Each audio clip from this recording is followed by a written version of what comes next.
কিছুই বললাম না মেয়েটাকে আর, কারণ বলার মতন কিছুই নেই মেয়েটাকে। এতদিন ধরে দেখে এসেছি যে ছেলেরা মেয়ের উপরে জুলুম আর অন্যায় করে, কিন্তু আজ তার উল্টো দেখলাম। হয়েছে, এবার চলে যা তুই। আমার গাড়ি তোকে তোর বাসা অবধি ছেড়ে দিয়ে আসবে। আমি বিছানা ছেড়ে উঠে পড়লাম। মেয়েটা আমায় রুমে ছেড়ে দিয়ে চলে গেল। আমিও রুম থেকে বের হয়ে গেলাম। রুম থেকে বের হতেই দেখি বাসার সামনে গাড়ি দাঁড় করানো। ত্রিধা নামক মেয়েটা কি এই গাড়ির কথা বলেছে, যে গাড়ি আমায় বাসায় ছেড়ে দিয়ে আসবে? কিছুই বুঝে উঠতে পারছি না, তাই গাড়ির সামনে দাঁড়িয়ে আছি। তখনই গাড়ির ভিতর থেকে ড্রাইভার চেঁচিয়ে উঠল, এই বেটা, গাড়িতে উঠিস না কেন? তোরে কি ইনভাইট দিয়ে গাড়িতে উঠাতে হবে নাকি? লোকটার কথা শুনে বুঝে গেলাম ত্রিধা নামক মেয়েটা এই গাড়ির কথাই বলেছে। আর কিছু না ভেবে গাড়িতে উঠে গেলাম। লোকটা গাড়ি স্টার্ট করতেই সেই সুন্দরী মেয়ে ত্রিধা সজোরে চেঁচিয়ে উঠল, আই ড্রাইভার, গাড়ি থামা। ত্রিধার কথা শুনে ড্রাইভার গাড়ি বন্ধ করে দিল, আর ত্রিধা সোজা ভিতর থেকে বের হয়ে এসে ড্রাইভারের কলার চেপে ধরে। আই বেটা, তোকে কে সাহস দিয়েছে ওর সাথে এইভাবে কথা বলার? তোর সাহস তো দেখছি অনেক বেড়েছে। না কিছু বলি না দেখে পিঠে পাকনা গজিয়েছে। ম্যাম, আমার ভুল হয়ে গেছে, আজকের পরে এমন আর হবে না। আজকের মতো সাবধান করে দিলাম, পরের বার থেকে ওর সাথে যদি কোনো ধরনের বাজে ব্যবহার করিস তাহলে সোজা পিঠের চামড়া উঠিয়ে ফেলবো। মনে রাখবি, সে আমার অনেক কাছের মানুষ। মেয়েটার এমন ধারা আচরণ দেখে বেশ অবাক হলাম, কিন্তু কিছু না বলে গাড়িতে উঠে গেলাম। ড্রাইভার গাড়ি ড্রাইভ করে আমায় বাসায় ছেড়ে দিয়ে আসলো। আমি বাসায় নামতেই দেখি মুন্না দাঁড়িয়ে আছে। কি রে, তুই এতটা সময় কোথায় ছিলি? আর তোর ঠোঁটের এই অবস্থা কেন? আরে একটা সমস্যা হয়েছে, তাই সেটা সেরে আসলাম। কি সমস্যা? শহরে আসলি 2 দিন হলো না, তার মাঝে সমস্যায় জড়িয়ে গেলি? আরে না, তেমন কোনো সমস্যা না। আচ্ছা বাদ দে এখন ওসব কথা, আগে বল কলেজের কি অবস্থা? আমি অ্যাডমিশন করিয়ে দিয়েছি তোকে, কাল থেকে কলেজ শুরু করিস। আচ্ছা, বাট একটা কথা মাথায় রাখিস, কলেজে অনেক সমস্যায় পড়তে হবে তোকে। একটা মেয়ে আছে কলেজে, সে খুব ডেঞ্জারাস। আর তাছাড়া সিনিয়র কিছু আছে যারা অল টাইম র্যাগিং দেয়, তাদের থেকেও একটু সাবধানে থাকিস। আর পরোক্ষভাবে কারোর সাথে ঝামেলা করিস না। আরে সমস্যা নেই, আর আমি কার সাথে ঝামেলা করব? আমার পোশাক আশাক দেখলেই তো মানুষ আমার থেকে অনেক দূরে সরে যাবে। আমার মতন ছোট লোকের সাথে ওসব কেউ করবে না। আকাশ, তুই নিজেকে এতটা ছোট করিস কেন? হ্যাঁ, তুই কি মানুষ না নাকি? আর তাছাড়া তোর সাথে আজ 1 বছর ধরে পরিচয় আমার। আমি জানি তুই মনের দিক দিয়ে অনেক বড়, সো নিজেকে একদম ছোট করবি না। আচ্ছা ঠিক আছে। তারপর মুন্নার সাথে অনেকটা সময় বাসায় বসে আড্ডা দিলাম। তারপর সে চলে গেল। আর সবার তো মোটামুটি আইডিয়া হয়েই গিয়েছে যে আমি এই শহরে নতুন। তাহলে আসুন পরিচয়টা দিয়ে আর একটু ক্লিয়ার করে দেই। আমার নাম আকাশ মাহমুদ, অনার্স 2য় বর্ষে পড়াশোনা করছি। পরিবার বলতে কেউ নেই আমার, তবে মানুষের কাছে এটুকু শুনেছিলাম যে আমার মা আর বড় বোন নাকি বেঁচে আছে, তবে তারা কোথায় থাকে কেউ জানে না। তাদের কোনো ঠিকানাই কারোর কাছে নেই। আমি ছোট থেকে একজনের কাছে মানুষ হয়েছি। তিনি আমার মায়ের মতোই ছিলেন, কিন্তু কিছুদিন আগে তিনি মারা গিয়েছেন। তাই সেই শহর ছেড়ে এখানে চলে এসেছি, কারণ সেই শহরটা আমার জন্য যন্ত্রণাদায়ক হয়ে উঠেছিল। আর বাকি সমস্ত কিছু গল্পের সাথে থাকলেই জানতে পারবেন। সেদিনের মতন রাতটা কাটিয়ে দিলাম। পরের দিন সকালবেলা ঘুম থেকে উঠে মুন্নার অ্যাডমিশন নিয়ে দেওয়া কলেজে চলে গেলাম। যেতে যেতে মুন্নার সাথে যোগাযোগ করে নিয়েছি। সেও আমার সাথে একত্রে কলেজে যায়, কারণ সেও আমার ক্লাসমেট। মুন্না আর আমি কলেজের গেট দিয়ে ঢুকবো, ঠিক তখনই কয়েকজন ছেলে এসে মুন্নাকে ধাক্কা দিয়ে ফেলে দেয়। এই ছেলে, তাড়াতাড়ি এখান থেকে চলে যা, কলেজে নতুন মুরগি এসেছে, তাই তাকে র্যাগিং দিব। আর তুই যাতে কোনো রিয়াক্ট না করিস, তাই আগ থেকেই পানিশমেন্ট দিয়ে দিলাম। ছেলেগুলোর কথা শুনে মুন্না সেখান থেকে চলে গেল। মুন্না যেতেই ছেলেগুলো আকাশকে ঘিরে ধরলো। কি রে ছোট লোকের বংশধর, তুই এই কলেজে চান্স পেলি কি করে রে? তোর জামা কাপড়ও তো আমাদের মতো অতটা হাই কোয়ালিটির না। আমি চুপচাপ নিচের দিকে তাকিয়ে দাঁড়িয়ে আছি। কি রে তোর কথা কানে যাচ্ছে না? হ্যাঁ, কথার জবাব দে। আকাশ কোনো কথা না বলায় ঠাস করে আকাশের গালের মধ্যে চড় বসে দেয় সেই ছেলেটা। আকাশ থাপ্পড় খেয়েও চুপ, সে গালে হাত দিয়ে দাঁড়িয়ে আছে। যাক, সম্মান দিতে জানিস তাহলে। কথা না বলায় একটা থাপ্পড় মেরেছি, কথা বললে আরো কয়েকটা খেতি। চুপচাপ থাকায় একটাই থাপ্পড় মারলাম। তবে তুই এই কলেজে আসায় আমাদের একদিকে লাভ হয়েছে, কারণ আমরা একজন পার্সোনাল কাজের ছেলে পেয়ে গেছি। তোকে যখন তখন কাজে লাগাতে পারবো। এই কি বলিস তোরা? হ্যাঁ দোস্ত, তুই ঠিক বলেছিস। এই শোন, আজ থেকে তুই আমাদের কর্মচারী। আমাদের জন্য সব সময় নাস্তা পানি আনা নেয়া তুই এই করবি। আর এখন শোন, আমার পা অনেক ব্যথা করছে, পাগুলো টিপে দে দেখি। ছেলেগুলোর কথা শুনে মেজাজটা চরম লেভেলের খারাপ হচ্ছে, কিন্তু কিছুই করার নেই। র্যাগিং করতে বাধা দিলে আরো সমস্যা করবে, তাই চুপচাপ ওদের কথা মেনে নিলাম। ছেলেটার পা টিপে দেওয়ার জন্য মন স্থির করলাম। ঠিক তখনই কয়েকটা মেয়ে এসে ছেলেগুলোকে বলল, এই যে শোনেন ভাইয়ারা, আপনারা ওকে কোনো ধরনের র্যাগিং দিবেন না, কারণ সে ত্রিধার অনেক কাছের লোক। ত্রিধার কাছের লোক হলে আমরা কি করব? মুরগি হাতে পেয়েছি, তাকে র্যাগিং না দিয়ে থামবো না? আর তাছাড়াও এই ছোট লোক ত্রিধার কাছের মানুষ হয় কি করে? আমরা এসব বানোয়াট কথা বিশ্বাস করি না। ত্রিধা এসে যদি এই কথা বলে যে সে তার কাছের লোক, তাহলে আমরা তাকে ছেড়ে দিব। আচ্ছা, আমরা ত্রিধাকে বলছি। মেয়েগুলো গিয়ে তিধাকে বলে। একটু পর তিধা ছেলেপেলেগুলোর কাছে আসে। আই, তোদের সমস্যা কি রে? কোনো সমস্যা নেই আমাদের, আমরা নতুন মুরগি পেয়েছি তাই র্যাগিং দিচ্ছি। তোদেরকে একবার বললাম যে হয়নি, যে সে আমার কাছের লোক।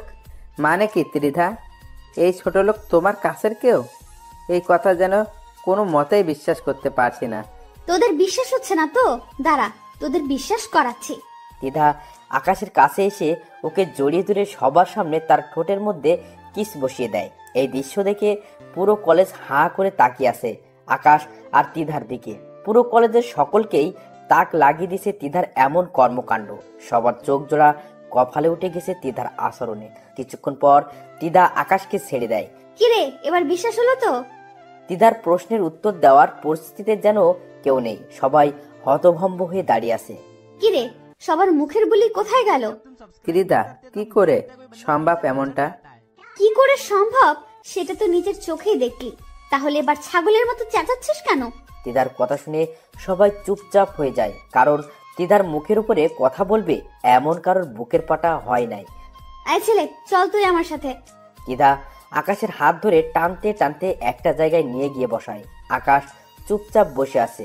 শোন, কলেজে সবাই জেনে গেছে যে তোর উপরে ত্রিধা হক জমিয়েছে।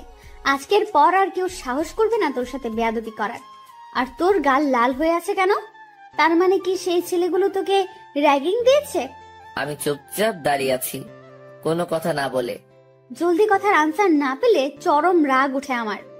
প্রথমবারের মতন মাফ করে দিলাম, সো এবার বল যে সেই ছেলেগুলো কি তোকে র্যাগিং করেছে? না, র্যাগিং করেনি, কারণ র্যাগিং করার আগেই আপনার মানুষ চলে আসে। তবে থাপ্পড় মেরেছে তারা আমায়। খুব লেগেছে তাই না তোর? তুই টেনশন নিস না, ওদের কি হাল করে সেটা খালি তুই দেখতে থাক। আচ্ছা শোন, চোখটা অফ কর একটু। মেয়েটার কথা শুনে বুঝতে পারছি না যে কি করতে চাইছে সে, তবে মেয়েটার কথা মতন চোখ বন্ধ করে ফেললাম। আর সে আমার গাল দুহাত দিয়ে ধরে অনেক কয়টা চুমু এঁকে দিল গালের মধ্যে। হয়েছে, এবার যন্ত্রণা কমে যাবে তোর। আর তুই এখন সোজা ক্লাসে চলে যা, আমি কিছু সময় পরেই আসছি। ত্রিধার কথা মতন ক্লাসে চলে গেলাম। মনের মধ্যে এক ধরনের তুফান বইছে। কি চায় ত্রিধা আমার কাছে? কেন সে আমার সাথে এমন অদ্ভুত আচরণ করে? হাজারটা প্রশ্ন ঘুরপাক খাচ্ছে ভিতরে, কিন্তু এর কোনো উত্তরই যেন মনে হয় আমি পাবো না। তারপর ক্লাসে চলে গেলাম। স্যার এবং ক্লাসের সকলের সাথে পরিচিত হয়ে নিলাম। সবাই আমার দিকে চোখ পাকিয়ে তাকিয়ে আছে আমার ড্রেস আপ দেখে। আমি লজ্জায় মাথা নুইয়ে রেখেছি। স্যার, ক্লাস করতে শুরু করেছে। আজ কলেজের প্রথম দিন, কেমন যেন বেখাপ্পা লাগছে সবকিছু।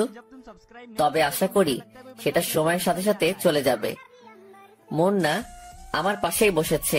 সে কিছুক্ষণ পর পর আমার দিকে চোখ পাকিয়ে তাকাচ্ছে, হয়তো কিছু বলতে চাই, কিন্তু স্যার ক্লাস নেওয়ায় কথা বলতে পারছে না। আমি সেই দিকে ভ্রুক্ষেপ না করে ক্লাসে মন দিলাম। কিছু সময় ক্লাস করার পর হুট করে সেই মেয়েটা আমাদের ক্লাসে আসে। সেই মেয়েটা বলতে ত্রিধা আর কি। তারপর সে এসে স্যারকে বলে, স্যার, আমার কিছু কথা বলার আছে সবার উদ্দেশ্যে। হ্যাঁ ত্রিধা বলো। সবাইকে উদ্দেশ্য করে বলতেছি। এই সেকশনে একটা নতুন ছেলে এসেছে, যার নাম হলো আকাশ। সে আমার প্রিয় মানুষ। ওর সাথে ইটিস পিটিস করার চেষ্টা করবে না কেউ। আমি যদি জানতে পারি যে কেউ ওর সাথে উল্টাপাল্টা কিছু করার ট্রাই করেছে, তাহলে সোজা মেরে কোমায় পাঠিয়ে দেব। তিধার কথা শুনে একজন বলে ওঠে, যে না পোশাক আশাকর, ওকে দেখতে তো ছোট লোকের মতো মনে হয়। ওর সাথে কে ওসব করতে যাবে? মেয়েটার কথা শুনে তিধার চরম পর্যায়ে রাগ উঠে যায়। সে সোজা এসে মেয়েটার গালে ঠাস ঠাস করে কয়েকটা থাপ্পড় লাগিয়ে দেয়। আইনে, নিজেকে কি মনে করিস? হ্যাঁ, তার পোশাক আশাক তোদের মতো নামি দামি না দেখে কি সে মানুষ না? নাকি তোরা টাকার গরমে আসমানে চলাফেরা করছিস? কোনটা? তিধার ধমকে মেয়েটা চুপ হয়ে যায়। কিরে, কথা বলছিস না কেন? আমার ভুল হয়ে গেছে। এবারের মতন মাফ করে দিলাম। সবাইকে আবারও বলছি, সে যেমনই হোক না কেন, সে আমার প্রিয় বান্দা। ওর দিকে কেউ আঙুল তুললেও তার আঙুল আমি ভেঙে দেব।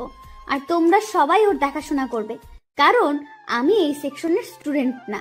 তাই ওর দেখাশোনা করতে একটু সমস্যা হবে। তাই তোমাদের দায়িত্ব দিয়ে গেলাম, সবাই ওকে দেখে রাখবা। আই ছেলে শোন, ক্লাস শেষে আমি কলেজের গেটে অপেক্ষা করব। তুই বাসায় যাওয়ার আগে একবার আমার সাথে দেখা করে যাবি। তো বন্ধুরা, এতক্ষণ ধরে গল্পটি শুনেছো। গল্পটি তোমাদের কাছে কেমন লাগছে? যদি গল্পটি ভালো লেগে থাকে এবং এ ধরনের গল্প আরো শুনতে পছন্দ করো, তাহলে এক্ষুনি নিচে থাকা সাবস্ক্রাইব বাটনটি টিপে আমাদের পরিবারের একজন সদস্য হয়ে যাও এবং গল্পটি কন্টিনিউ করো। আর হ্যাঁ, একটি সুন্দর কমেন্ট করতে কিন্তু ভুলবে না।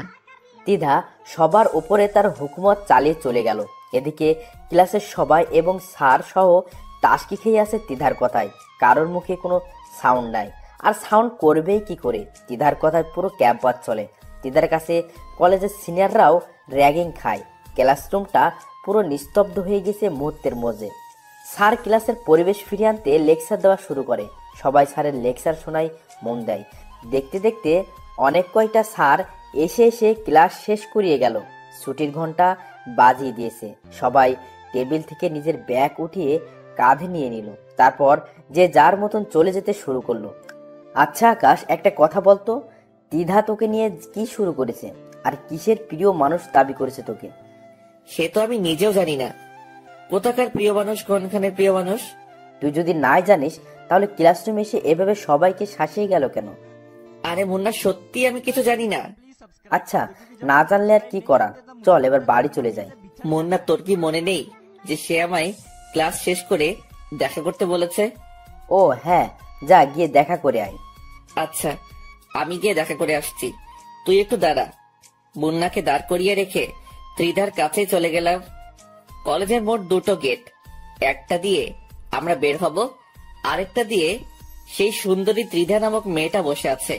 ত্রিধার কাছে যেতেই বড় ধরনের একটা শক খেলাম।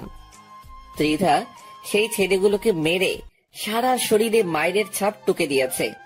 শুধু তাই নয়, ছেলেগুলোর শরীরে কোনো কাপড়ই নেই, শুধু আন্ডারওয়্যার পরে সবাই লাইন ধরে দাঁড়িয়ে আছে। কি হলো তো তোদের শাস্তি? বলেছিলাম না ওদের অবস্থা আমি খারাপ করে দেব। সো দেখ, দিয়েছি ওদের অবস্থা খারাপ করে।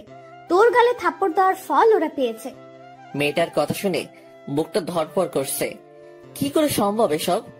সে কলেজের সবার উপরে নিজের হুকুম মতো চালাচ্ছে।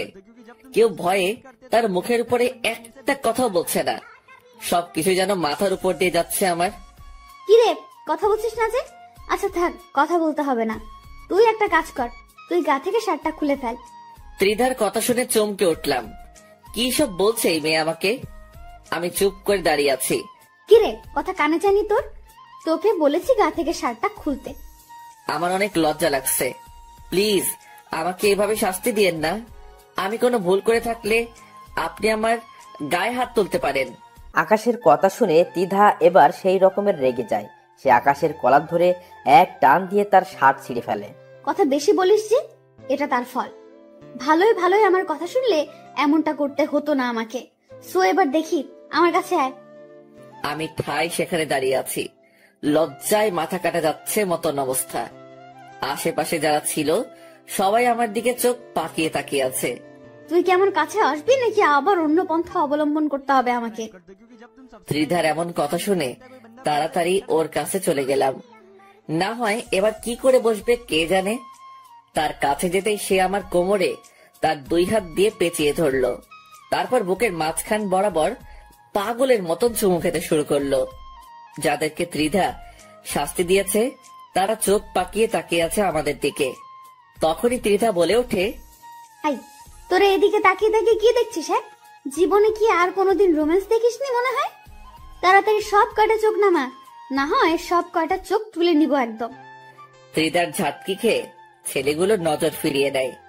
আর ত্রিধা আমার বুকে চুমু খাওয়া বাদ দিয়ে নিয়ে ব্যাগ খুলে একটা নতুন শার্ট বের করে। এই শোন, এটা তোর জন্য কিনে এনেছি একটু আগে। কাল থেকে এটা পরেই কলেজে আসবি। আর একটা প্যান্টও এনেছি, কাল থেকে ওসব পরে ক্লাস করবি। পুরনো জামা কাপড় আর পরবি না। এনে প্যান্ট, আর শার্টটা তোকে আমি পরিয়ে দিচ্ছি।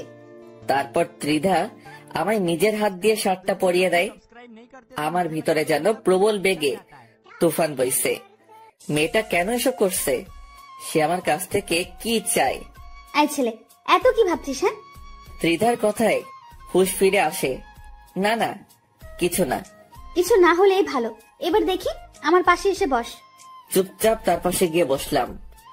তার পাশে বসতেই সে রোমান্টিক ভাবে আমার কাঁধে মাথা রেখে হেলান দিয়ে বসে।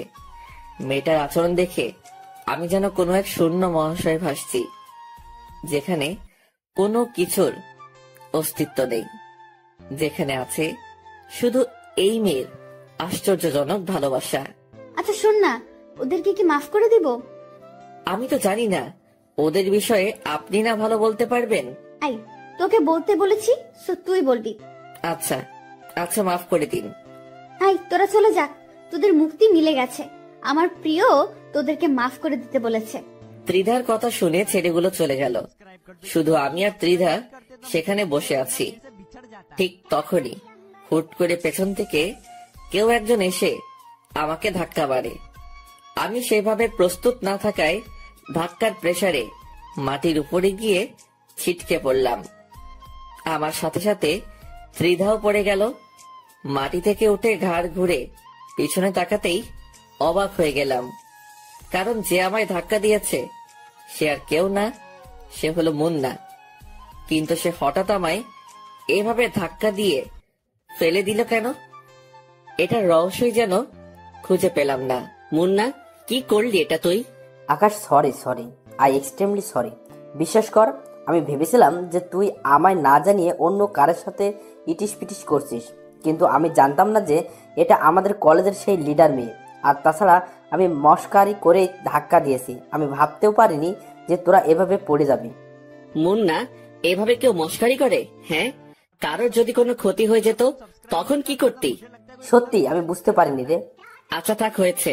আমি ত্রিধার দিকে হাত বাড়িয়ে দিলাম তাকে মাটি থেকে ওঠানোর জন্য, কিন্তু সে আমার সাপোর্ট না নিয়ে মাটি থেকে উঠে দাঁড়িয়ে গেল আর মুন্নার দিকে অগ্নি দৃষ্টিতে তাকিয়ে আছে। আমার বুঝতে বাকি রইল না যে ত্রিধা এখন মুন্নাকে কাঁচা গিয়ে খেয়ে ফেলবে। ত্রিধা হুট করে দৌড়ে গিয়ে পাশে পড়ে থাকা একটা কাঠের টুকরো নিয়ে আসলো। তারপর সে তেড়ে ফুড়ে মুন্নার দিকে এগিয়ে যায়। এই জানোয়ারের বাচ্চা, তুই কোন সাহসে এসে ধাক্কা দিয়েছিস আমাদেরকে? আমার ভুল হয়ে গেছে, প্লিজ আমায় মাফ করে দিন। তোর মাফের গুষ্টি মার। বলে ত্রিধা ধ্রম করে একটা বাড়ি বসিয়ে দেয় মুন্নার শরীরে। মুন্না বাড়ি খেয়ে সাথে সাথে দৌড়ে গিয়ে আকাশের পিছনে লুকায়। আকাশ, প্লিজ তুই আমাকে বাঁচা, আমি ভুল করে এমনটা করেছি, আর কোনোদিনে এমন কিছু করব না আমি। এই যে প্লিজ, আপনি ওকে মাফ করে দিন। সে বুঝতে পারে নাই, না বুঝে এমনটা করেছে। এই ছেলে, চুপ একদম। ওকে আজকে আমি জন্মের শিক্ষা দিয়ে ছাড়বো, আর তুই সরে যা ওর সামনে থেকে, না হয় কিন্তু তোকেও মেরে হাড়গোড় ভেঙে ফেলবো। প্লিজ আপনি শান্ত হন। এই, তোর শান্তর গুষ্টি মারি, রাখ তোর শান্ত তোর কাছে। ত্রিধা আজকে পুরোপুরি খেপে গিয়েছে। সে দৌড়ে গিয়ে মুন্নাকে আবার মারতে শুরু করে। আকাশ যে তাকে বাধা দিচ্ছে সেটাতেও সে মানছে না। সে মুন্নাকে মারতে মারতে মাটিতে ফেলে দেয়। ত্রিধার এমন রাগ দেখে আকাশের বুঝতে বাকি নেই যে আজ খারাপ কিছু ঘটবে। না, মেয়েটাকে থামানো দরকার, কিন্তু কি করে থামাবো তাকে? মাথায় যেন কিছুই কাজ করছে না, মাথায় পুরো চটলা পেকে গেছে। তৎক্ষণাৎ আর কিছু না পেয়ে ত্রিধাকে পেছন থেকে গিয়ে ঝাপটে জড়িয়ে ধরলাম। 2 হাত দিয়ে তাকে পেঁচিয়ে নিয়ে শক্ত করে জড়িয়ে ধরেছি। মেয়েটার সারা শরীর আগুনের মতন হিট হয়ে আছে। এই ছেলে, তুই আমাকে ছেড়ে দে। ওকে না খেলালে আজকে শান্তি আমার লাগবে না। না, আমি আপনাকে ছাড়বো না। প্লিজ, আপনি আগে শান্ত হন। মেয়েটাকে নিজের শরীরের সমস্ত শক্তি দিয়ে জড়িয়ে ধরেছি, কিন্তু সে আমার থেকে ছাড়া পাওয়ার আপ্রাণ চেষ্টা করছে। কিন্তু আমি তো তাকে ছাড়বো না। তবে সেও নাছোড়বান্দা, সেও তার কাজ চালিয়ে যাচ্ছে। শেষমেশ আর কিছু না পেয়ে ত্রিধার ঠোঁট জোড়ায় নিজের ঠোঁট বসিয়ে দিলাম। এবার সে শান্ত হয়ে গেল। অন্যদিকে মুন্নাকে হাত দিয়ে ইশারা করে চলে যেতে বলতেছি। সে আমার ইশারা মতন সেখান থেকে চলে যায়। এদিকে ত্রিধা পুরো পাগল হয়ে গিয়েছে। তার মাথা থেকে মায়ের ভূত তো নেমেছে, কিন্তু আরেকটা ভূত চেপে ধরেছে তাকে। তাকে আমি অনেকক্ষণ যাবৎ ছাড়ার চেষ্টা করছি, কিন্তু সে আমার ঠোঁট জোড়া নিজের আয়ত্তে নিয়ে রেখেছে। তার থেকে কোনোভাবেই নিজেকে ছাড়াতে পারছি না। সে আমার ঠোঁটের অবস্থা 12টা বাজিয়ে দিয়েছে। সে হুট করেই আমার ঠোঁটের মধ্যে নিজের দাঁত বসিয়ে দিয়ে পরে ছেড়ে দেয়। তার ধারালো দাঁত আমার ঠোঁট পুরো ক্ষত করে দিয়েছে। সেই ক্ষতটা থেকে চুইয়ে চুইয়ে রক্ত পড়তে শুরু করে। আমি অবাক চোখে ত্রিধার দিকে তাকিয়ে আছি। এই ছেলে, এইভাবে তাকিয়ে থেকে কোনো লাভ নেই। সবে মাত্র তোর ঠোঁটে স্পর্শ করেছি, এখনো তোর সারা শরীর বাকি আছে। ধীরে ধীরে তোর সারা শরীরে স্পর্শ করব আমি। তোর সারা শরীর আমার, শুধু তোর শরীর না, পুরো তুইটাই আমার। আচ্ছা শোন, এখন বাসায় চলে যা তুই। আমার একটা কাজ আছে, আমি সেটা সেরে বাসায় যাব। আমি সেখান থেকে সোজা বাসায় চলে আসলাম। মনে মনে খালি একটা কথাই বাড়ি খাচ্ছে, এই মেয়েটা কি কোনো ভ্যাম্পায়ার নাকি? না, হয়তো এমনটা কেন করে সে? না দেখি এর শেষ কোথায় হয়। তারপর বাসায় এসে ফ্রেশ হয়ে নিলাম। তারপর খাবারটা শেষ করে বিছানায় গা এলিয়ে দিয়ে ফেসবুকিং করছি। হঠাৎ এই নিউজ ফিডের একটা পোস্ট সামনে এলো। অনেক কয়টা ছেলেকে নাকি একইভাবে মেরে গাছের সাথে লটকে রেখেছে রংবাজ নামক কোন একটা গ্যাংয়ের ছেলে পেলে। এই নিউজ দেখে বুকের ভিতরে ছ্যাত করে উঠল। এই রংবাজ গ্যাং আবার কোথা থেকে উৎপত্তি হলো? এদের কি খেয়ে দিয়ে কোনো কাজ নাই নাকি? তোর মূর্খ সব কয়টা। এসব বিষয়ে আমি নাক না ঘামালেও চলবে। তারপর কিছুটা সময় ফেসবুকিং করে ঘুমিয়ে গেলাম। বিকাল বেলায় ঘুম থেকে উঠতেই মুন্না ফোন দিল। আকাশ, ধন্যবাদ রে আমাকে ওই মেয়ের হাত থেকে বাঁচানোর জন্য। তুই না থাকলে সেই মেয়ে আজ আমাকে মেরেই ফেলতো। আরে বাদ দে ওসব কথা। বন্ধু বন্ধুর বিপদে না আসলে কিসের কি? হ্যাঁ সেটাই। আচ্ছা শোন, কোথায় আছিস তুই? কোথায় থাকবো আবার, বাসাতেই আছি। আচ্ছা আমি আসছি, তুই বাসায় এই থাক। আচ্ছা। তারপর ফোন রেখে দিয়ে উঠে হাত মুখ ধুয়ে নিলাম। তারপর বসে বসে মুন্নার অপেক্ষা করছি। একটু পর এই দরজায় কড়া নাড়ালো কেউ। উঠে গিয়ে দরজা খুলে দিলাম। দরজা খুলতেই দেখি ত্রিধা দরজার সামনে দাঁড়িয়ে আছে। ত্রিধাকে দেখে বিশাল রকমের একটা শক খেলাম। এই, আপনি এখানে কেন? সেই কৈফিয়ত কি তোকে দিতে হবে নাকি? না, তা না, আসলে হঠাৎ করে আসলেন তো তাই। আমার যখন ইচ্ছা হবে তখনই তোর কাছে আসবো। সো এবার ভেতরে ঢুক, আর টিভি থাকলে চালু কর। একটু পর টিভিতে একটা রোমান্টিক মুভি দিবে, দুজনে বসে বসে মুভি দেখবো। আর আমি পপকর্নও নিয়ে এসেছি, সেই মজা হবে আজকে। ত্রিধার কথা মতন ভাঙাচোরা টিভিটা চালু করে দিলাম। তারপর দুজনে বসে বসে টিভি দেখছি। ত্রিধা আমায় জড়িয়ে ধরে বুকের উপরে মাথা দিয়ে রেখেছে। ঠিক তখনই মুন্না ঘরের মধ্যে প্রবেশ করে। ত্রিধা আসায় সেই যে দরজা খুলেছি আর লাগাইনি। মুন্না আসার সময় হাতে করে নাস্তা নিয়ে এসেছিল। সে ত্রিধাকে দেখে নাস্তাগুলো সেইভাবেই ঘরের মধ্যে ফেলে রেখে এক দৌড়ে ঘর ছেড়ে পালিয়ে যায়। আই বেয়াদব ছেলে, ওই ছেলে তোর বাসায় কেন এসেছে? সে আমার বন্ধু হয়, তাই এসেছে। তো এইভাবে দৌড়ে পালালো কেন? আপনাকে দেখে। যা, ওকে গিয়ে ধরে নিয়ে আয়। ওকে ধরে এনে আমার সামনে হাজির কর। ত্রিধার কথা মতন বাসা থেকে বের হয়ে মুন্নাকে ফোন দিলাম। এই মুন্না, কই তুই? তোকে ত্রিধা বাসায় আসতে বলেছে, তাড়াতাড়ি বাসায় আয়। আকাশ, আমায় কি মেরে ফেলার প্ল্যান করছিস নাকি তোরা? আরে কি সব বলছিস? হ্যাঁ, তোকে আমরা মেরে ফেলতে যাব কেন পাগল? ত্রিধা তোকে ওর সামনে নিয়ে যেতে বলেছে, সো তুই বাসায় আয়, আর তোর কিছুই হবে না। আমি আছি, তুই আমার উপরে ভরসা রাখতে পারিস। আচ্ছা, আসছি।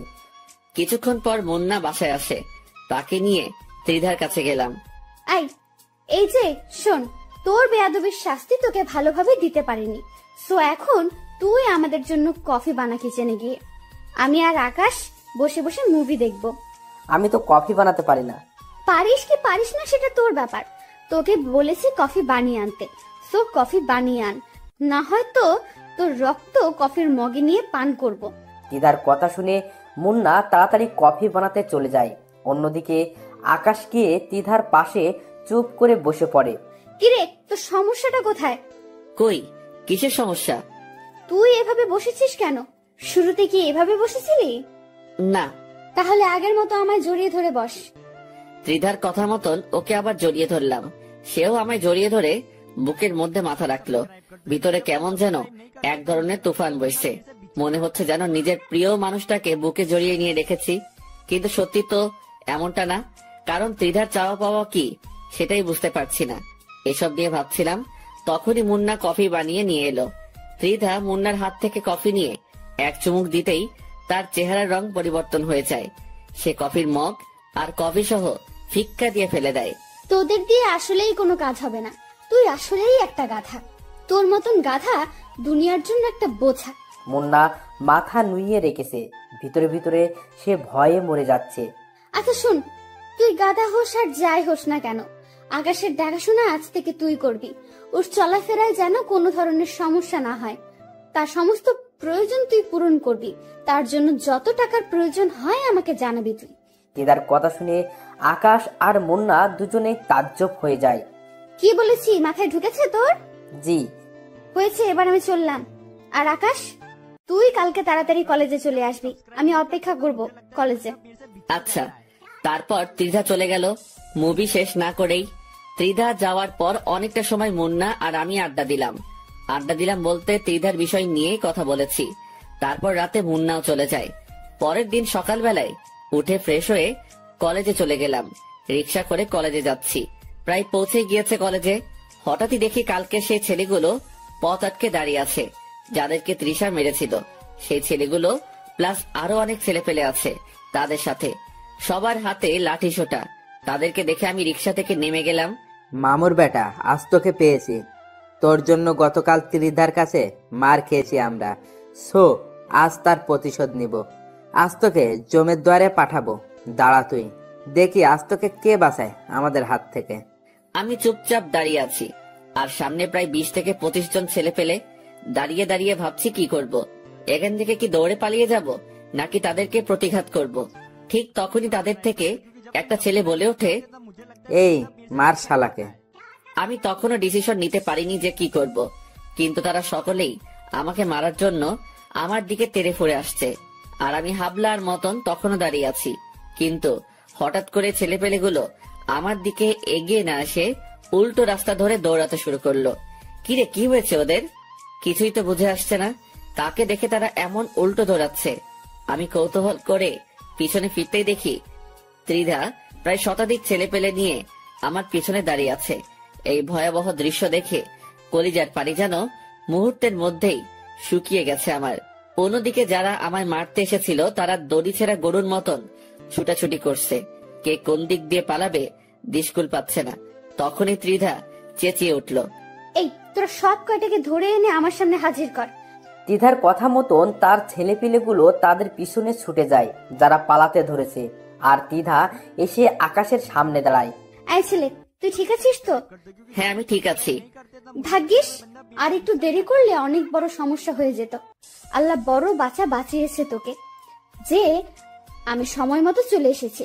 কিন্তু ওদেরকে আমার হাত থেকে কেউ বাঁচাতে পারবে না। আমার ছেলে পেলে ওদেরকে ধরে আনতে গেছে, ওদের পিঠের চামড়া আমি আজকে তুলে ফেলবো। তিধা আকাশের সামনে দাঁড়িয়ে আছে। তিধার ছেলেপিলেরা একটু পর ফিরে আসে। আপু, ওদের একটাকে ধরতে পেরেছি, বাকি সব কয়টা পালিয়ে গেছে। আচ্ছা, সমস্যা নেই, যাকে ধরে এনেছিস আগে তার হিসেব নিকেশ করি। ওর সাথে এমন হিসেব নিকেশ করব যে বাকি সব কয়টা ওর অবস্থা দেখে শুধরে যাবে। আমি চুপচাপ ত্রিধার সাথে দাঁড়িয়ে আছি, আর ত্রিধার আগে ফসফস করছে। তার উপরে যেন কোনো ভয়ঙ্কর পিশাচিনি ভর করেছে। সে তার দলের ছেলে, একটা থেকে হকি নাই। তারপর যাকে ধরে এনেছে তাকে গণহারে মারতে শুরু করে। মারতে মারতে সারা শরীর ফাটিয়ে ফেলেছে তার। তারপর সে ছেলেটাকে ছেড়ে দিয়ে তার লোকদের বলে, এই তোরা বেটাকে একদম চিরতরে পঙ্গু করে দে, আমি আমার খায়েশ মিটিয়ে নিয়েছি। আচ্ছা আপু, আমরা দেখছি। ওকে আই আকাশ, চল তুই আমার সাথে। ত্রিধা আমাকে তার সাথে করে নিয়ে আসলো। তারপর সেখান থেকে নিয়ে এসে সোজা কলেজে চলে গেল। শোন, সোজা ক্লাসে যাবি, একদম কারোর সাথে কোনো রকমের মাখামাখি করবি না, আর কোনো সমস্যা হলে আমাকে ডাক দিবি, মনে থাকবে কথা? আচ্ছা। তারপর ক্লাসে চলে আসলাম, কিন্তু মনের ভিতরে বিশাল রকমের খুশি লাগছে যে কেউ আমার জন্য নিজের সমস্তটা বাজি রাখতে পারে, কেউ আমাকে মৃত্যুর মুখ থেকে ছিনিয়ে আনতে পারে। ত্রিধা নামক মেয়েটাকে মনে ধরে গেছে। আচ্ছা, মেয়েটা কি আমাকে ভালোবাসে? না হলে এমন করে কেন? ভিতরে ভিতরে হাজারটা প্রশ্ন ঘুরপাক খাচ্ছে। তবে আমার দিক থেকে আমি ঢুলে পড়েছি, সেটা আমি শিওর। না, এই মেয়েটাকে আমার চাই। ওর মতন মেয়ে কারো লাইফে থাকলে মৃত্যুও সেই ব্যক্তির কাছে আসতে ভয় পাবে। মনে মনে কিছু একটা ভেবে নিলাম। তারপর ক্লাসে মন দিলাম। স্যার লেকচার দিচ্ছে, কিন্তু আমার মন অন্যদিকে। দেখতে দেখতে ক্লাস শেষ হয়ে গেল। আজ মুন্না ক্লাসে আসেনি। আমি চুপচাপ ক্লাস শেষ করে বের হয়ে গেলাম। ক্লাস থেকে বের হতেই দেখি ত্রিধা অনেক কয়েকজন মেয়ের সাথে গেটের সামনে বসে আছে। সে আমাকে দেখতে পেয়ে ডাক দিল, আয় আকাশ, এদিকে আয়। আমি সোজা চলে গেলাম তার কাছে, গিয়ে তার পাশে চুপচাপ বসে পড়লাম। সে আমায় ব্যাগ থেকে পানির বোতল বের করে দিল। নে এটা খা, অনেক সময় তো ক্লাস করে এসেছিস। আমি ভদ্র ছেলের মতন পানির বোতলটা হাতে নিয়ে গটগট করে সবটা খেয়ে ফেললাম। ত্রিধার সাথে মেয়েগুলো আমার দিকে তাকিয়ে আছে। আয় ছেলে, তুই এতগুলো পানি খেলি কোন কারণে? নাস্তাগুলো খাবি কি করে এখন? আমি চুপচাপ মেয়েটার দিকে তাকিয়ে আছি। এইভাবে তাকিয়ে লাভ নেই, পানি খেয়েছিস তো খেয়েছিস, নাস্তা শেষ করার আগে যদি উঠেছিস তাহলে সোজা খবর করে দেব। নে খা, হা কর এবার। আমি তাজ্জব হয়ে গেলাম মেয়েটার কথায়, হা করে তাকিয়ে আছি মেয়েটার দিকে। সত্যি, মেয়েটাকে যত দেখছি ততই অবাক হচ্ছি। কি রে, কথা কানে যায়নি তোর? কি বলেছি আমি? আমি তাড়াতাড়ি হা করলাম। সে ব্যাগ থেকে নাস্তা বের করে নিজের হাতে খাওয়াতে শুরু করলো। এদিকে আমার ভিতরে ভালোবাসার জোয়ার বয়ে চলেছে। ইস, মেয়েটা কি রকম কেয়ার করে আমার। সে নিজের হাতেই সবটুকু খাবার আমাকে খাইয়েছে। আমাকে খাওয়া দাওয়া শেষ করিয়ে নিজের ওড়না দিয়ে মুখ মুছে দেয়।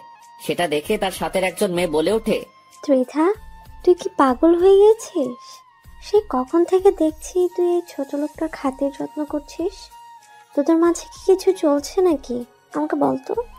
সাদিয়া, মুখ সামলে কথা বল, ওকে নিয়ে একটা বাজে কথাও না।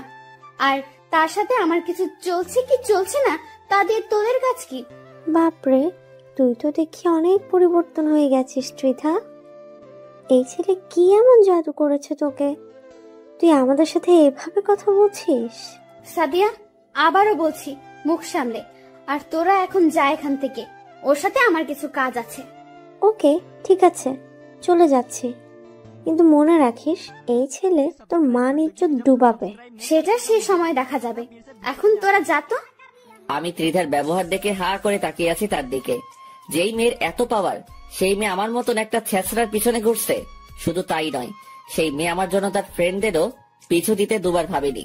তার মানে কি মেয়েটা সত্যি আমাকে ভালোবাসে, না এটার পিছনে কোনো ধরনের চক্র চলছে? কে জানে। না, এটা যাচাই বাছাই আমাকে করতেই হবে। আই ছেলে, কোথায় হারিয়ে গেলি তুই? না, কোথায় হারাবো? দেখি, আর একটু কাছে এসে বস, আমি একটু নেশা করব। মেয়েটার কথার আগামাথা কিছু বুঝলাম না, তবে আমি তার সামনে গিয়ে বসেছি। সে হুট করেই ঠোঁট জোড়ায় স্পর্শ করে বসে। মেয়েটার এমন ধারা কাজ দেখে বুঝতে বাকি রইল না যে সে এটাকেই নেশা বলেছে। মেয়েটা চুমু খেয়ে চলেছে, কিন্তু আজ আমিও চুপ নেই। আমিও আজ তার সাথে সাড়া দিচ্ছি। এতদিন সে আমায় প্রেসার দিয়ে আমার ঠোঁটে স্পর্শ করেছে, কিন্তু আমি কোনো সাড়া দেইনি। কিন্তু আজ কেন জানি তার উল্টো করলাম। আজ তার মোহে পড়ে গেছি, পাগলের মতন চুমু খাচ্ছি দুজন দুজনকে। কিন্তু হুট করে সে আমাকে ধাক্কা দিয়ে সরিয়ে দিল। আই ছেলে, বাসায় চলে যা তুই। না, আমি যাব না। যাবি না মানে? আমি আপনাকে জড়িয়ে ধরবো। কি পাগল হয়ে গেছিস মনে হয়? না, আমার মতন মাথায় সিট তোরও নড়ে গেছে। সে যাই হবে হোক, আমি জড়িয়ে ধরবো। কথা যেটা বলেছিস সেটাই। সোজা এখন বাসায় চলে যাবি তুই। আচ্ছা আচ্ছা ঠিক আছে, যাচ্ছি আমি। তারপর চলে আসতে ধরলাম সেখান থেকে, কিন্তু মেয়েটা আমার পিছন থেকে ডাক দিল। আয় আকাশ, শোন। দৌড়ে চলে গেলাম তার কাছে। নে, জড়িয়ে ধর একটু, তারপর সোজা বাসায় চলে যাবি। ত্রিধার কথা শুনে খুশিতে নাগিন ড্যান্স দিতে ইচ্ছে করছে। তাড়াতাড়ি ত্রিধাকে জড়িয়ে ধরলাম। কিছুক্ষণ জড়িয়ে ধরে সেখান থেকে চলে আসলাম। ত্রিধার কথা মতন সোজা বাসায় এসেছি। বাসায় এসে সেভাবে শুয়ে পড়লাম। শরীর অনেক ক্লান্ত লাগছে আজকে, আর তাছাড়া খেয়েই তো এসেছি। সেভাবে ঘুমিয়ে পড়লাম। এক ঘুমে মাগরিবের সময় উঠেছি। ঘুম থেকে উঠে হালকা পাতলা ফ্রেশ হয়ে নিলাম। তারপর পড়তে বসলাম, কিন্তু পড়ায় মন বসছে না। ভিতরে খালি একটাই জিনিস সেট হয়ে আছে, সেটা হলো ত্রিধা। ওকে ঘিরেই মনের সব বাসনা এখন আমার। না, যেমনটা ভেবেছি তেমনটাই করব। হালকা পাতলা প্ল্যান মোতাবেক কাজ করলাম। দেখি কপালে কি আছে। তারপর পড়া বই খাতা উঠিয়ে রেখে সেখানে ঘুমিয়ে পড়লাম। পরের দিন সকালবেলায় ঘুম থেকে উঠে কলেজে চলে গেলাম। গিয়ে দেখি মুন্না গেটের সামনে দাঁড়িয়ে আছে, কিন্তু ত্রিধাকে কোথাও দেখলাম না। হয়তো এখনো আসেনি। মুন্নাকে বললাম, মুন্না, তোর সাথে তো ত্রিধা মোটামুটি ফ্রি হয়েছে, তুই এই কাগজটা ত্রিধাকে দিবি সে আসলে। আমি ক্লাসে চলে গেলাম, কারণ আমার লজ্জা করছে কাগজটা দিতে। না হয় আমি দিতাম। কি আছে এতে আকাশ? আরে তেমন কিছু না, তুই খালি এটা ওর হাতে দিলেই হবে। দেখিস উল্টো পাল্টা কিছু হলে কিন্তু পরে আমাকে কেলাবে। আরে না, কিছুই হবে না, সে একটু পরেই আসবে। তুই এটা দিয়ে সোজা ক্লাসে চলে আসবি। আমি ক্লাসে আছি। মুন্নার হাতে কাগজটা দিয়ে ক্লাসে চলে গেলাম। অনেকটা সময় ধরে ক্লাসের ভিতরে অপেক্ষা করছি, কিন্তু মুন্না আসছে না। ঠিক তখনই অনেক কয়টা ছেলে ক্লাসের ভিতরে ঢুকে পড়ে। তারপর তারা আমার কাছে এসে আমার কলার ধরে টানতে টানতে ক্লাসরুমের বাহিরে নিয়ে যায়। আমি কিছুই বুঝে উঠতে পারছি না যে কি হচ্ছে। তারা আমাকে ক্লাসরুম থেকে বের করে কলেজ মাঠে নিয়ে গিয়ে ইচ্ছে মতন মারতে শুরু করে। এই, তোমরা আমাকে মারছো কেন? তোমরা কি জানো যে ত্রিধা যদি একবার এই খবর পায় তাহলে তোমাদের কি অবস্থা হবে? আকাশের কথা শুনে ছেলেপিলেগুলো হাসতে শুরু করে। হাসালি ভাই তুই? ত্রিধা আপু তোকে মারতে পাঠিয়েছে, বলেছে তোকে মেরে তোর হাত পা ভেঙে ফেলতে। কি? ত্রিধা আমায় মারতে তোমাদের পাঠিয়েছে? হ্যাঁ, তিনি তোকে মারতে পাঠিয়েছে। আকাশ ছেলেপিলেগুলোর কথা শুনে চমকে ওঠে। ঠিক সেই সময় ত্রিধা সেখানে আসে। কি রে কুকুরের বাচ্চা, তোর সাথে একটু ভালো ব্যবহার করেছি বলে তুই ধরে নিয়েছিস যে আমি তোকে ভালোবাসি? হ্যাঁ, আপনি তো আমাকে ভালোই বাসেন, না হয়তো আমার কেয়ার করতেন না। আকাশের কথা শুনে ত্রিধা আরো খেপে যায়। সে পা থেকে জুতো খুলে আকাশের গালে ইচ্ছে মতন অনেক কয়টা বাড়ি বসিয়ে দেয়। ছ্যাঁচড়ার বাচ্চা, সেসব কোনো ভালোবাসা ছিল না। সেসব আমি একজনের সাথে বাজি ধরে করেছি। বাজি বলতে একটা গেম খেলছিলাম, সেখানে আমি ডেয়ার নেওয়ায় আমার ফ্রেন্ড আমাকে বলে যে তুই চোখ অফ কর, তারপর চোখ খোলার পর ফার্স্ট যাকেই চোখের সামনে দেখতে পাবি তাকেই পটিয়ে দেখাতে হবে। তার থেকে প্রেমের প্রপোজাল নিতে হবে। সেদিন চোখ খোলার পর তুই সামনে চলে এসেছিস, তাই তোর থেকে প্রপোজাল পাওয়ার জন্য এসব করতে হয়েছে আমাকে। না হয়তো তোর মতন 2 টাকার ছেলেকে খেয়ে ভালোবাসতে যাবে। আসলে ভুলটা আমারই ছিল যে আমি নিজের স্ট্যাটাস ভুলে গিয়ে তোর মতন ছাত্রের সাথে এতদিন চলেছি। না হয়তো তোর মতন ছোট লোক কোনোদিনও আমাকে এই প্রপোজ লেটার দিতে পারতো না। যদিও কি ফিনিশ করেছি, কিন্তু তোর থেকে প্রপোজাল পেয়ে ঘৃণা লাগছে অতিরিক্ত মাত্রায় নিজের কাছে। নিজেকে ভালো করে একবারও আয়নায় দেখেছিস কখনো? নাচতে নাচতে এসেছিস আমাকে প্রপোজ করতে। কোথায় তুই আর কোথায় আমি? আমি হলাম শহরের নাম করা রংবাজ গ্যাংয়ের লিডার, যার পেছনে হাজার হাজার ছেলে ঘুরে। তাছাড়া আমার বাবাও শহরের নামি দামি লোক, আর তুই সেই মেয়েকে প্রপোজ করতে চলে এসেছিস জানোয়ার। মার তোরা বেটাকে, মেরে একদম সারা শরীর ফাটিয়ে ফেলবি ওর। ত্রিধার কথা শুনে কলিজার পানি পুরো শুকিয়ে গেছে। নিজের কাছে নিজেকে এতটা অসহায় লাগছে যা বলে বোঝাতে পারবো না। কিন্তু সে কাজটা ভালো করলো না, আর সে আমায় গ্যাংয়ের পাওয়ার দেখাচ্ছে যে সে রংবাজ গ্যাংয়ের লিডার। অথচ আমি যদি একবার নিজের ফুল ফর্মে চলে আসি তাহলে সে নিজেই কবর খুঁড়ে নিজেকে নিজেই দাফন করে দিবে। ছেলেপেলেগুলো আমার বেধড়ক মারতে শুরু করে, আর আমি অসহায়ের মতন মায়ের খেয়ে চলেছি। মুন্না পাশেই দাঁড়িয়ে আছে। সে আমায় বাঁচানোর জন্য যে এগিয়ে আসবে সেই সাহস সে করতে পারছে না। তারা আমায় মারতে মারতে সারা শরীর ফাটিয়ে ফেলে, তাও তাদের খায়েশ মিটেনি। আমি পাগলের মতন মাটির উপরে পড়ে গেলাম। এখনই যেন জ্ঞানটা হারিয়ে ফেলবো আমি। ঠিক তখনই একটা ছেলে আমার তলপেট বরাবর সজোরে এক লাথি মারে। লাথিকে মাগো বলে চিৎকার করে উঠলাম। এত ভয়ঙ্কর রকমের যন্ত্রণা হচ্ছিল যে টিকতে না পেরে বমি করে দিলাম। তারা আমার এই ভয়াবহ অবস্থা দেখে মুক্ত করে দিল আমাকে। আই থাক, আর মারিস না ছোট লোকটাকে, না হয়তো পরে সোজা উপরেই চলে যাবে, তারপর আরেক বিপদ বাঁধবে তখন। ত্রিধার কথা মতন ছেলেপিলেগুলো মার বন্ধ করে দেয়। তারপর তারা চলে যায়। তারা চলে যেতেই মুন্না দৌড়ে আসে আকাশের কাছে। এই আকাশ, ঠিক আছিস তো তুই? দেখি, উঠে দাঁড়া। মুন্না আকাশের হাত ধরে তাকে মাটি থেকে উঠায়। এই আকাশ, তোর অবস্থা তো বেশি একটা ভালো না, চল তোকে নিয়ে হসপিটালে যাই। তার কোনো প্রয়োজন নেই, তুই ক্লাসে চলে যা, আর আমি বাসায় চলে যাচ্ছি।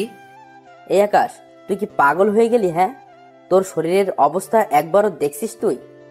মুন্না, আমি তোকে বলেছি তুই ক্লাসে চলে যা। না, আমি ক্লাসে যাব না। আমি এখান থেকে তোকে নিয়ে সোজা হসপিটালে যাব।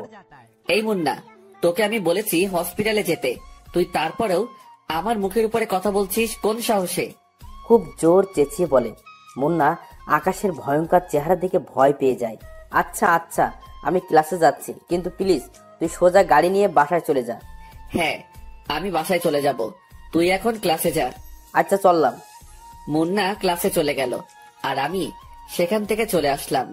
মাথা যেন চরকির মতন ঘুরপাক খাচ্ছে। সচ্ছলভাবে হাঁটার শক্তিটাও হারিয়ে ফেলেছি, কিন্তু তাও আমি নিজের জোরে কলেজ থেকে বেরিয়ে গেলাম। কারণ এত পরিমাণ লজ্জা লাগছে নিজের কাছে, যা বলে বোঝাতে পারবো না। তারা যখন আমায় মেরেছে তখন পুরো কলেজ আমার দিকে চোখ পাকিয়ে তাকিয়েছিল। আজকের পর পুরো কলেজ আমায় বাঁকা চোখে দেখবে। সবার চোখে কালার হয়ে গেলাম এই যাত্রায়। রাস্তা দিয়ে হাঁটছি আর এসব কথা ভাবছি, কিন্তু হঠাৎ এই মাথাটা বিশাল রকমের চক্কর দিয়ে উঠল। আমার সমস্ত দুনিয়াদারি ঘুরতে শুরু করলো। চোখে যেন আর কিছুই দেখতে পাচ্ছি না। হুট করেই মাথায় হাত দিয়ে রাস্তার মাঝে বসে পড়লাম। ঠিক তখনই কোথা থেকে যেন অল্প বয়সী একটা মেয়ে দৌড়ে আসে আমার দিকে। এই যে, কি হয়েছে আপনার? আর আপনার সারা শরীরে এইসব কিসের দাগ? আমার মাথা অনেক ঘুরছে আর এসব চোট পেয়ে হয়েছে। দেখি চলুন আপনি আমার সাথে, পাশেই আমার বাসা, সেখানে কিছুটা সময় রেস্ট নিয়ে বাসায় চলে যাবেন না হয়। ইস, কতখানি লেগেছে আপনার। মেয়েটার কথা শুনে ভিতরটা ফেটে যাচ্ছে, কারণ সেও মেয়ে আর ত্রিধাও একটা মেয়ে। এই মেয়ে আর ত্রিধার ভিতরে আকাশ পাতাল ব্যবধান। কেউ মেরে মানুষের ভিতরটাকে জখম করে দিচ্ছে, আর কেউ সে মানুষটাকে বাঁচানোর জন্য হাই হতাশ করছে। মেয়েটা আমায় ধরে ধরে তার বাসায় নিয়ে গেল, তারপর আমায় রুমের মাঝে নিয়ে গিয়ে সোফায় বসিয়ে দিল। পরে সে ভিতরে গেল। এদিকে আমার যন্ত্রণা আরো বেড়ে গেছে, আর টিকে থাকতে পারলাম না। সেইভাবেই জ্ঞান হারিয়ে ফেললাম। 3 দিন পর জ্ঞান ফিরে এসেছে। জ্ঞান ফিরে আসতেই দেখি আমি বিছানার উপরে শুয়ে আছি, আর পাশে সেই মেয়েটা আরেকজন মহিলা বসে আছেন। সম্ভবত মেয়েটার মা উনি। এখন কেমন লাগছে বাবা তোমার? জি ভালো। আজ 3 দিন পর তোমার জ্ঞান ফিরেছে। এই 3 দিনে কতটা টেনশন হচ্ছিল জানো? কি 3 দিন পর আমার জ্ঞান ফিরেছে মানে? হ্যাঁ বাবা, আমার মেয়ে তোমার বাসায় নিয়ে আনার পর। তো বন্ধুরা, এতক্ষণ ধরে গল্পটি শুনেছো। গল্পটি তোমাদের কাছে কেমন লাগছে? যদি গল্পটি ভালো লেগে থাকে এবং এ ধরনের গল্প আরো শুনতে পছন্দ করো, তাহলে এক্ষুনি নিচে থাকা সাবস্ক্রাইব বাটনটি টিপে আমাদের পরিবারের একজন সদস্য হয়ে যাও এবং গল্পটি কন্টিনিউ করো। আর হ্যাঁ, একটি সুন্দর কমেন্ট করতে কিন্তু ভুলবে না। এই তুমি জ্ঞান হারিয়ে ফেলেছো, আর আজ এই তোমার জ্ঞান ফিরেছে। মহিলাটার কথা শুনে চোখ কপালে উঠে গেল। আজ 3 দিন আমি অচেতন। কি থেকে কি হচ্ছে এসব? আচ্ছা বাবা, তোমার এমন অবস্থা কি করে হলো? আসলে কি বলবো, লজ্জার কথা, তবুও বলছি। আমি একজনকে ভালোবাসতাম, কিন্তু সে আমার সাথে গেম খেলেছে। তার এই গেম সম্পর্কে আমার ধারণা ছিল না। যখন আমি তাকে নিজের ভালোবাসার ইজহার করি, তখন সে লোক দিয়ে আমায় বেধড়ক পিটুনি দিয়েছে। মানুষের মনুষ্যত্ব বলতে কি কোনো কিছুই নেই নাকি? আসলে দুনিয়াটা আজ খারাপ মানুষদের দখলে। এই যে আমার মেয়েটাকে দেখেছো? তার বাবাকে আমি ভালোবেসে বিয়ে করেছিলাম, কিন্তু সে আমার পুরো দমে মেরে দিয়েছে। পরিশেষে না পেরে তাকে ছেড়ে দিয়ে চলে এসেছি। কিন্তু মানুষটা নাকি কিছুদিন আগে মৃত্যু হয়েছে। তার মৃত্যুর খবর শুনে আমার বিন্দু পরিমাণ আফসোস হয়নি, কারণ সে তার পাপের ফল পেয়েছে। বাবা, তুমি চিন্তা করিও না। যে তোমার সাথে খারাপ আচরণ করেছে সেও সঠিক সময়ে তার শাস্তিটা পেয়ে যাবে। হয়তোবা পাবে। আচ্ছা বাবা, তোমার বাসা কোথায়? আর কে কে আছেন তোমার বাসায়? আমার বাসা এই শহরেই, একাই থাকি এই শহরে। আর পরিবার বলতে কেউ নেই, আমি একাই পরিবারের সদস্য। তবে হ্যাঁ, একজন আমায় ছোট থেকে লালন পালন করেছে, কিন্তু তিনি মারা গিয়েছেন কিছুদিন আগে। আগে অন্য শহরে ছিলাম, কিন্তু তিনি মারা যাওয়ার পর এই শহরে চলে আসি। এখানকার একটা কলেজে অ্যাডমিশন নিয়েছে। ইসরে, অনেক কষ্ট হয় চলতে তোমার, তাই না? না আন্টি, তেমন কিছুই না। আচ্ছা, এবার আমার যাওয়া উচিত, কারণ এমনিতেই অনেক ঝামেলায় ফেলে দিয়েছে আপনাদেরকে। এই ছেলে, একদম নড়বে না বিছানা থেকে। কিসের কষ্ট? হ্যাঁ, তুমি আমার ছেলেরই মতো, সো কোথাও যাবে না এখন তুমি। যতদিন তুমি সুস্থ হবে না ততদিন তুমি এখানেই থাকবে। মা বয়সী মানুষটার কথা শুনে হা করে তাকিয়ে আছি। দুনিয়ায় সত্যি ভালো মানুষ আছে। আচ্ছা শোনো, আমি কিছু খাবার এনে দিচ্ছি, তুমি সেগুলো খেয়ে নাও, কারণ আজ 3 দিন ধরে তুমি না খাওয়া। তিনি আমার জন্য খাবার আনতে চলে গেলেন, আর তিনার মেয়েটা আমার পাশে বসে আছে। আচ্ছা, আপনি মনে হয় মানুষটাকে অনেক ভালোবাসতেন, তাই না? হ্যাঁ। সত্যি মানুষটা অনেক বেশি কষ্ট পাবে এই ব্যবহারের জন্য। অবশ্যই সে বুঝবে একদিন। এইভাবেই কয়েকটা দিন কেটে গেল বাড়ির মানুষগুলোর সাথে। মানুষগুলো সত্যি অনেক ভালো। আমায় সুস্থ করার জন্য তারা আপ্রাণ চেষ্টা করেছে। আজ একটু সুস্থতা অনুভব করছি। সেসব কিছুর ক্রেডিটই এই দুটো মানুষের। এসবের মাঝে আমার ফোনটা কোথায় যেন হারিয়ে ফেলেছি। ঠিক তখনই আন্টির মেয়ে এসে আমায় ফোনটা দিল হাতের মধ্যে। আপনি এই ফোনটা পেলেন কোথায়? আপনাকে বাসায় এনেছিলাম যেই দিন, সেদিন আপনার পকেট থেকে ফোনটা সোফায় পড়ে যায়, পরে আমি সেটা সামলে রাখি। ধন্যবাদ। মেয়েটার হাত থেকে ফোনটা নিলাম। ফোনটা অফ হয়ে আছে। পাওয়ার বাটন ক্লিক করে ফোনটা ওপেন করলাম। ফোন ওপেন করতেই দেখি মুন্নার প্রায় 2 শতাধিক কল। এটা দেখে মাথায় আবার চক্কর দিয়ে উঠল। আচ্ছা এই যে শোনেন, আমার না একটু বের হতে হবে, কারণ আমার ফ্রেন্ড আমায় না পেয়ে হতাশ হয়ে আছে। আচ্ছা, আমি আম্মুকে বলছি। মেয়েটা গিয়ে তার আম্মুকে বলল তার মা আকাশের কাছে আসে।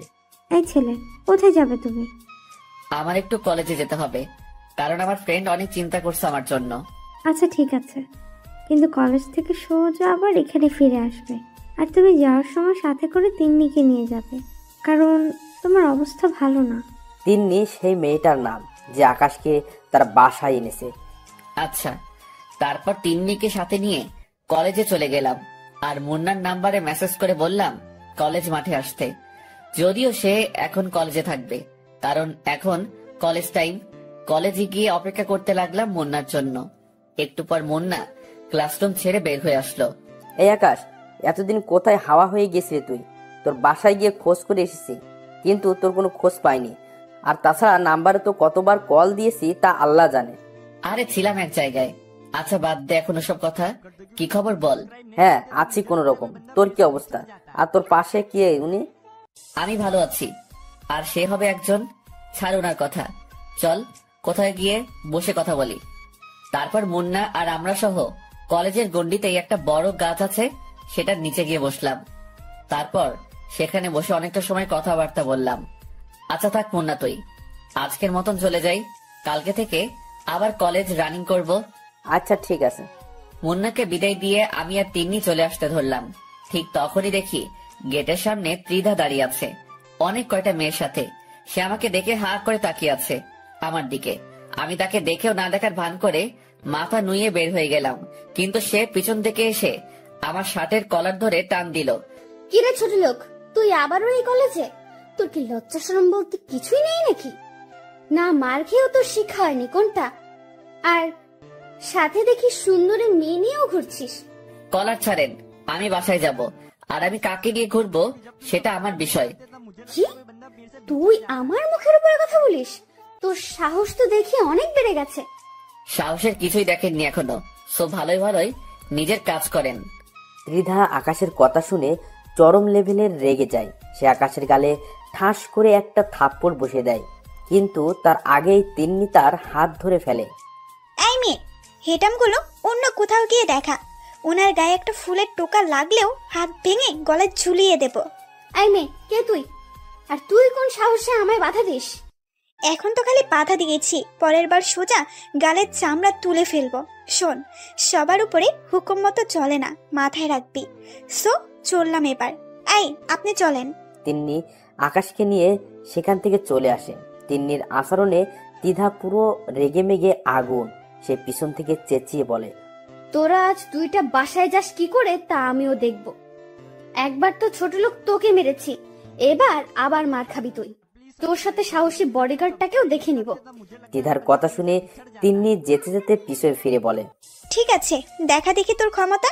আমিও তোর ক্ষমতা দেখতে চাই। এই যে তিন্নি চলেন, ওর মতন ফালতুমের কথা না ভাবাই ভালো। তারপর তিন্নিকে নিয়ে হাঁটা দিলাম সেখান থেকে। রিক্সায় করে বাড়ি ফিরছি, ঠিক তখনই দেখি রাস্তায় অনেক কয়জন ছেলে পেলে দল বেঁধে আমাদের পথ আটকায়। কি রে আকাশের বাচ্চা, অনেক উঠতেছিস বলে তুই? কিরে, তোদেরকে ত্রিধা পাঠিয়েছে মনে হয়? কে পাঠিয়েছে সেসব তোর ভাবতে হবে না, আমাদের কাজ হচ্ছে তোকে কেলানো। সো এবার পাক্কা মার্ডার হবে তুই আমাদের হাতে। আচ্ছা ঠিক আছে, দেখি কত বড় বুকের পাটা তোদের, আমায় মেরে দেখা।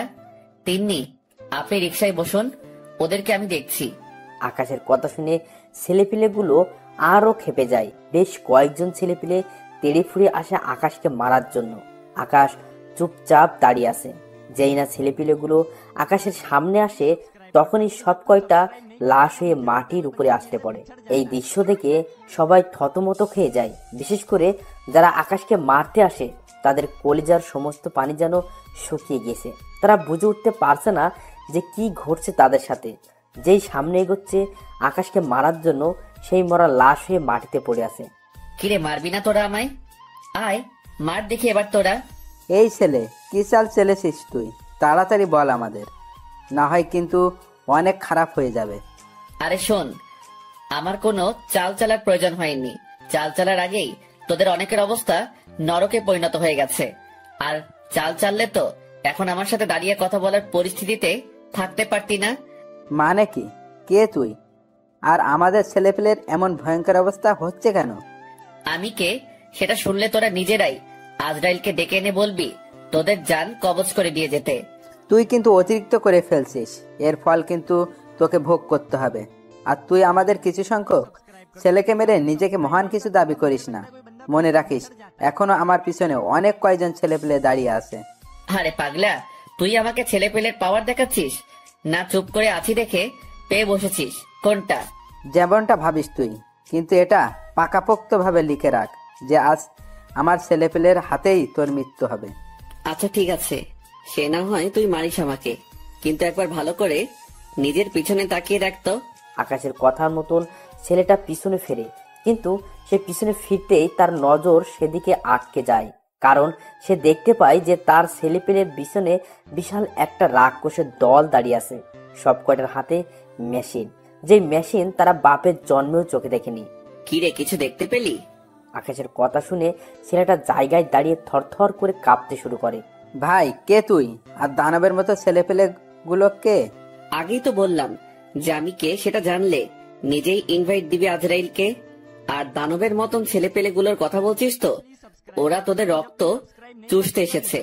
এবার দেখি পালিয়ে যাস কোথায় তোরা সব কয়টা। আকাশের কথা শুনে ছেলেপেলেগুলোর কাঁপুনি ছুটে যায়। সবাই যেন নিজের চোখের সামনে মৃত্যুকে দেখতে পাচ্ছে। ত্রিধা, তুই পাওয়ার ভুল মানুষের সাথে এসে দেখিয়েছিস। তোর আগে মানুষ যাচাই করে নেওয়া উচিত ছিল, কিন্তু তা তুই করিসনি।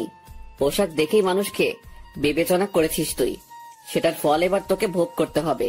কিন্তু তোকে আমি আরো কিছুটা দিন সময় দিব ওড়ার জন্য, কারণ এখনো তোর প্রতারণার ঘোর কেটে উঠতে পারিনি। সেটা কেটে উঠি, তারপর তোর সাথে আমার খেলা হবে। আর এই, তোরা এদের সব কয়টাকে উপরে পাঠিয়ে দে, আমার কাজ আছে, আমি চললাম। এই তিন্নি চলেন। আমি আর তিন্নি হাঁটা দিলাম। তিন্নি আমার দিকে চোখ পাকিয়ে পাকিয়ে তাকাচ্ছে। অন্যদিকে আমার ছেলে পেলে তাদের খেল শুরু করে দিয়েছে। কিন্তু হুট করেই যে ছেলেটা এতটা সময় আমার সাথে কথা বলেছে, সে এসে আমার পায়ের উপরে হুমড়ি খেয়ে পড়ে। ভাই আমাকে মাফ করে দিন। সত্যি আমি জানি না যে আপনি কে আর কি আপনার পরিচয়, তবে এটা বলতে পারি যে আমি অনেক বড় ভুল করে ফেলেছি আপনাকে মারতে এসে। প্লিজ ভাই, আপনার পা ধরে কুড়ো জোরে ক্ষমা চাচ্ছি। আল্লাহর ওয়াস্তে আমাদেরকে মাফ করে দিন। কেন এখন কেন? তোরা না আমায় মারতে চেয়েছিলি, কিন্তু এখন কেন পা ধরে মাপ চাইছিস? ভাই আমরা আপনাকে চিনতে পারিনি। আমি শিওর যে আপনি অনেক বড় মাপের কেউ হবেন, না হয়তো আপনার জন্য এত মানুষ কখনোই আসতো না।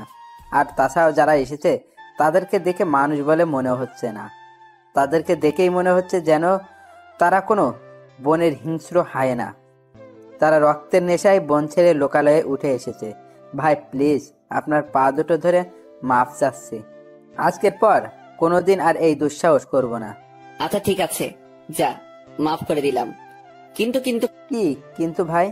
একটা শর্তে মাফ করব। ভাই আপনি একবার মুখ ফুটে বলেন, খালি আমরা আপনার সব শর্তে রাজি। তুই এখন ত্রিধাকে ফোন দিয়ে বলবি যে আকাশকে শেষ করে দেওয়া আমাদের সাহসে কুলোয়নি। সো আপনার বিষয়ে আপনি দেখেন, আমরা আর নাই এসবের মাঝে। তারপর ফোন কেটে দিবি। ভাই এক্ষুনি আমি ফোন লাগাচ্ছি। ছেলেটা ফোন লাগিয়ে দিয়ে দিদাকে সেম কথা বলে যা আকাশ তাকে শিখিয়ে দিয়েছে। ভাই এবার তো আমাদের ক্ষমা করে দিবেন। হ্যাঁ, তোদের ক্ষমা করে দিয়েছি। এই, তোমরা আর কেউ ওদেরকে মেরো না। ওদের হিসাব নিকাশ এখানেই শেষ। আর শোন, তোদেরকে যেন এসবের মাঝে আর কোনোদিন না দেখি।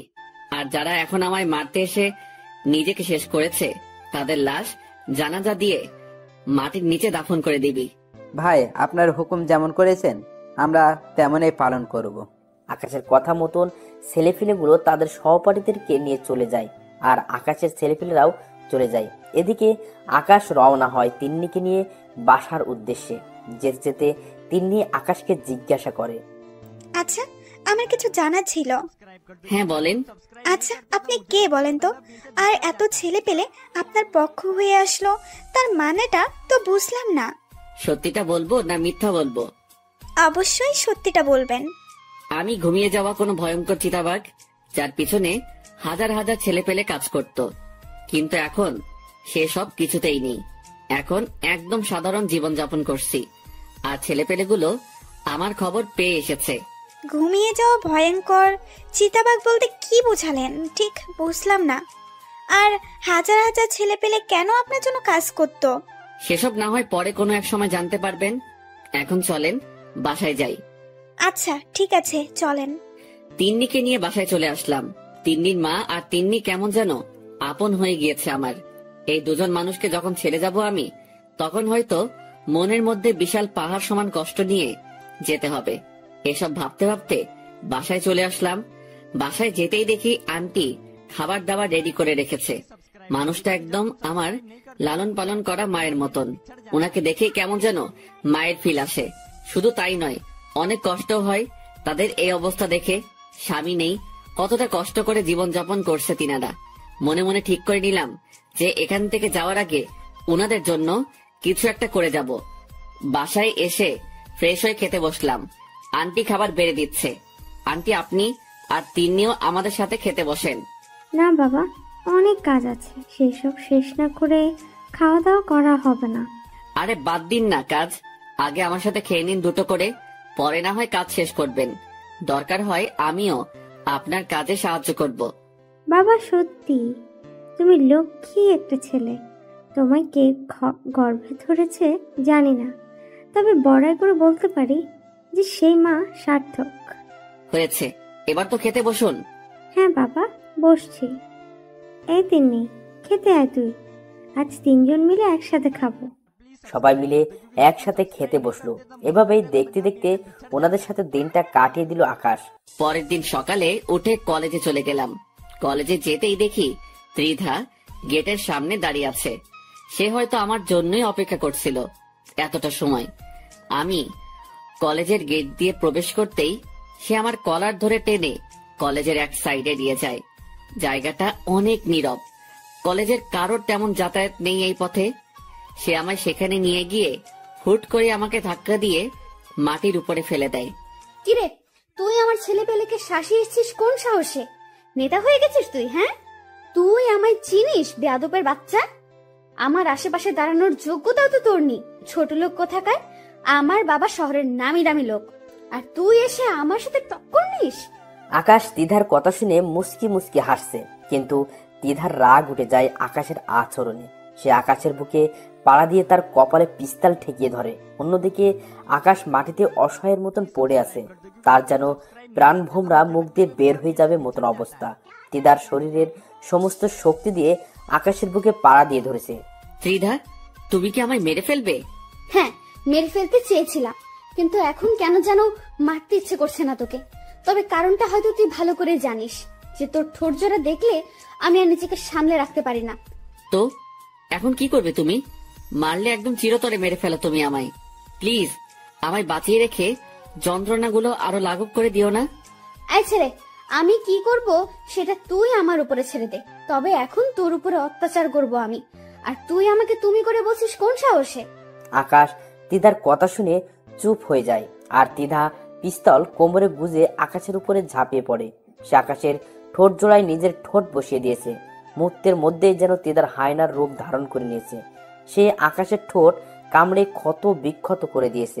শুধু তাই নয়, আকাশের গলায় বুকে তার ভয়ঙ্কর দাঁতগুলোকে বসিয়ে দেয়। তিধা আকাশের যেই অঙ্গে স্পর্শ করেছে সে অঙ্গ থেকেই চিরচির করে রক্ত বেরোচ্ছে। এদিকে আকাশ তিধার এই ভয়ঙ্কর আচরণ সহ্য করতে না পেরে যন্ত্রণায় ছটফট করতে করতে জ্ঞান হারিয়ে ফেলে।